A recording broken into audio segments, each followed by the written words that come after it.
ஜெனியோட பள்ளி பருவம் ரொம்ப போராட்டம் சவால்கள் நிறைந்ததாக தான் இருந்தது.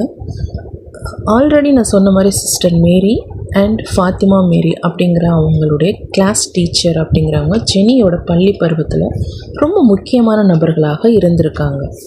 இப்போ ஜெனியோட ஃபேமிலிக்கு அப்படியே போக போகிறோம். ஜெனி பார்த்திங்க அப்படின்னா ஸ்டார்டிங்கில் ஒரு சின்ன குடிசையிலிருந்து தான் அவங்களுடைய வாழ்க்கை அப்படிங்கிறது ஆரம்பமாகுது. அவங்க அம்மா இங்கே முக்கியமானவங்கன்னு சொன்னேன் இல்லையா, அவங்க அம்மா பெயர் விஜயலக்ஷ்மி. ரொம்ப ஷார்ட்டாக சொல்லணும்னா விஜி அப்படின்னு சொல்லுவாங்க. இதில் அவங்க அப்பா பேர் சுந்தரம். ஷார்ட்டாக சொல்லணும் அப்படின்னா சுந்தர் அப்படின்னு சொல்லுவாங்க. ஜெனியோட அம்மா அப்பா 2 பேருமே காதலித்து திருமணம் செய்ததுனால சில உறவினர்களோட எதிர்ப்பை மீறி தான் அவங்க வாழ்ந்துட்டு வந்தாங்க அப்படின்னு நம்ம சொல்லலாம். ஜெனி சின்ன வயதாக அவங்க ஸ்கூலுக்கு போகிற காலகட்டத்தில் அவங்களுடைய அம்மா விஜிக்கு பார்த்திங்க அப்படின்னா அடிக்கடி உடம்பு நிலை சரியில்லாமல் போயிடும். என்ன காரணம் அப்படின்னு கேட்டிங்க அப்படின்னா அவங்களுக்கு ஆஸ்துமா அப்படிங்கிற ஒரு தொற்று வியாதி அப்படின்னு சொல்லலாம்.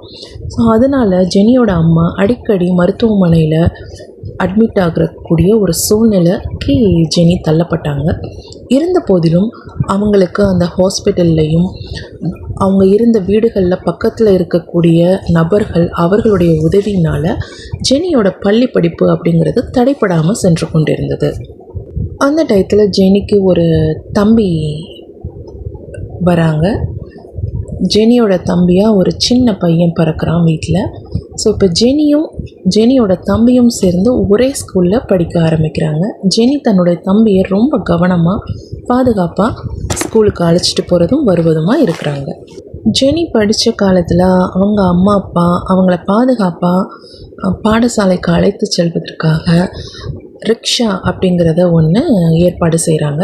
அந்த ரிக்ஷாவோட டிரைவர் யாருன்னு பார்த்திங்க அப்படின்னா ராமகிருஷ்ணா அப்படிங்கிறத நம்ம சொல்லலாம்.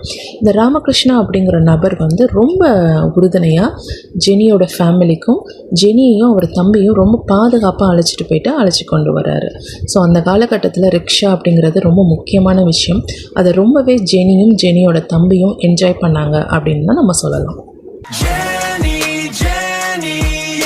கிராமத்து மடியில் என் உலகம் தொடங்கியதே, பாட்டின் கதைகள் காலமும் கரைந்ததே, நகரத்தின் கனவுகள் கண்ணில் வளர்ந்தாலும் வேரின் வாசம் நெஞ்சை விட்டு நீங்காதே.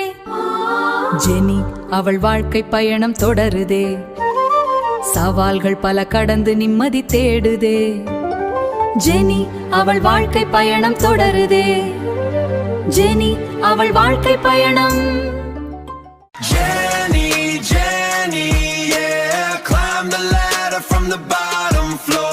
ஜெனி ஸ்கூல் படிக்கிற காலத்தில் அவங்களுக்கு ஒரு சவால் வருது. இந்த சவால் ஜெனியினுடைய துணிச்சலை ரொம்ப அதீதமாக வெளிப்படுத்துது அப்படின்னு சொல்லலாம். 7 வயதான எங்க ஜெனி பாப்பா வீட்டை விட்டு தனியாவே போனா. தன்னோட அம்மாவுக்கு உடம்பு சரியில்லை அப்படின்னு சொல்லிட்டு ஒரு மெடிக்கல் ஷாப்பில் மருந்து வாங்க போகிறாங்க.